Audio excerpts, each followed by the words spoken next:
Sabe quando você vê o Max Verstappen, tetracampeão mundial, falando que o carro está incontrolável como se estivesse sobre o gelo? Pois bem, isso aconteceu na Hungria, mas o pior ainda estava por vir.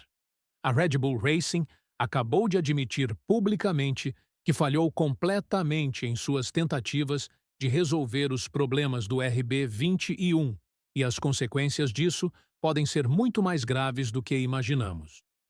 A sexta-feira de treinos livres no Hungaroring foi um verdadeiro pesadelo para a Red Bull.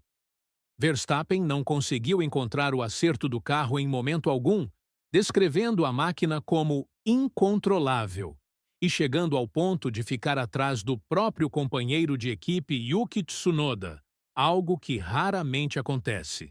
Mas aqui vem o primeiro sinal de alerta. Quando o tetracampeão mundial diz que o carro está sobre o gelo, não é apenas um desabafo da frustração do momento. É um diagnóstico técnico preciso de um piloto que conhece cada milímetro do que significa dirigir na Fórmula 1.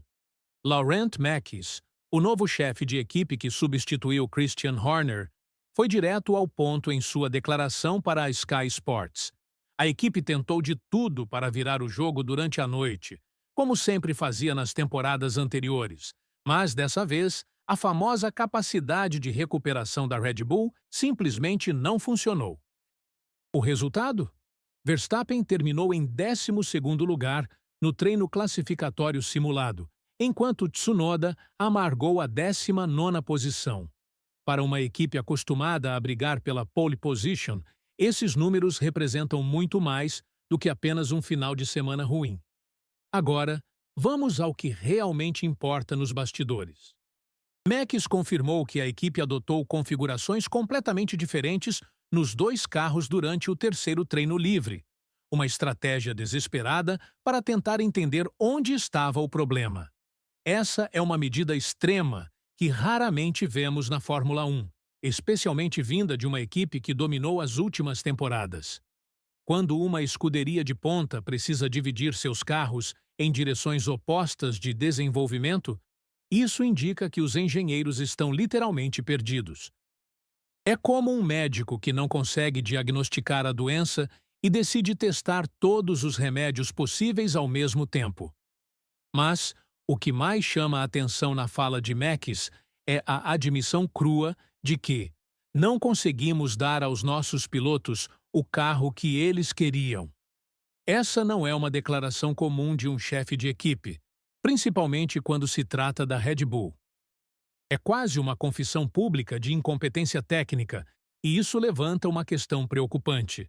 Se eles não conseguem resolver os problemas básicos de aderência em um final de semana, como vão competir pelo campeonato contra equipes como McLaren e Ferrari, que estão claramente em ascensão? A McLaren, com Lando Norris voando nas últimas corridas, e a Ferrari, agora com Lewis Hamilton trazendo toda a sua experiência de heptacampeão, devem estar observando essa situação com um sorriso no rosto. A situação fica ainda mais complicada quando analisamos o contexto maior da temporada. A Red Bull vinha perdendo terreno para a concorrência nas últimas corridas, e agora temos a confirmação de que os problemas são mais profundos do que aparentavam. Mekies disse que desde a primeira volta de sexta-feira já sentiram que algo não estava certo, e depois de 2 dias inteiros de testes e ajustes, continuam sem encontrar a solução. Isso não é apenas frustrante, é tecnicamente alarmante para uma equipe que se orgulhava de sua capacidade de adaptação rápida.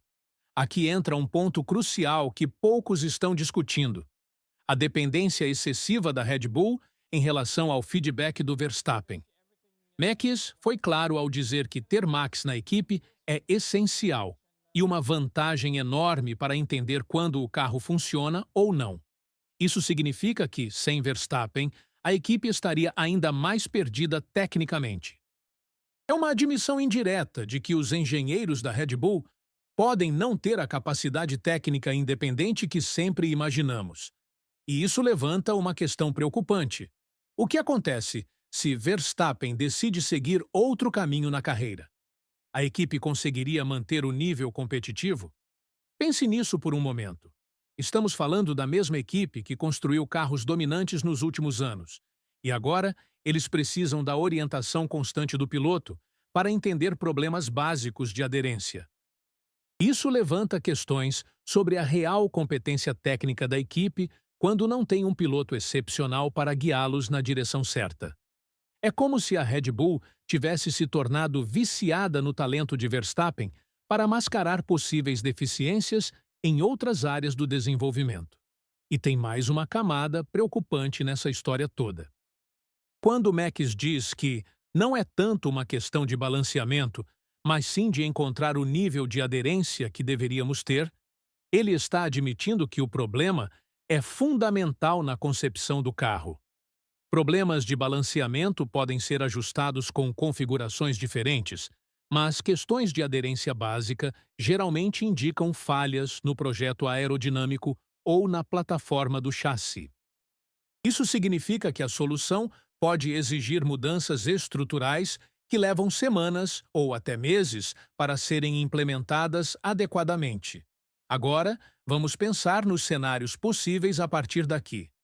Se a Red Bull realmente perdeu o rumo técnico, estamos diante de uma mudança completa no panorama da Fórmula 1. A McLaren já mostrou consistência impressionante. Ferrari tem Lewis Hamilton trazendo toda sua experiência. E até mesmo equipes como Aston Martin, com Fernando Alonso sempre perigoso, podem aproveitar essa janela de oportunidade. A era de dominação absoluta da Red Bull pode estar chegando ao fim mais rapidamente do que qualquer um imaginava. E isso pode criar a temporada mais disputada dos últimos anos. Mas tem outro aspecto que não podemos ignorar: o impacto psicológico dessa situação no próprio Verstappen. Pela primeira vez em anos, ele está lidando com um carro que simplesmente não responde aos seus comandos, e isso pode afetar não apenas seu desempenho, mas também sua confiança na equipe. Um piloto acostumado à perfeição técnica, de repente se vê lutando apenas para manter o carro na pista. Como isso afeta a mentalidade de alguém que conquistou 4 títulos mundiais? É uma pergunta que pode definir o rumo da temporada inteira. A pressão sobre Laurent Mekies também é imensa. Ele assumiu o comando da equipe em um momento crítico e agora precisa provar que pode resolver problemas técnicos complexos que a equipe anterior não conseguiu antecipar. Sua honestidade brutal nas declarações pode ser vista como transparência ou como sinal de desespero, dependendo de como você interpreta a situação. Mas uma coisa é certa: admitir publicamente que a equipe falhou é um risco calculado que pode tanto unir o time em busca de soluções quanto criar ainda mais pressão interna. Olhando para o futuro imediato, a Red Bull tem algumas corridas cruciais pela frente para provar que consegue recuperar o nível técnico. Se os problemas persistirem, podemos estar diante não apenas de uma temporada perdida, mas de uma reestruturação completa da hierarquia na Fórmula 1. E isso, sinceramente, pode ser exatamente o que o esporte precisava para voltar a ser imprevisível e emocionante.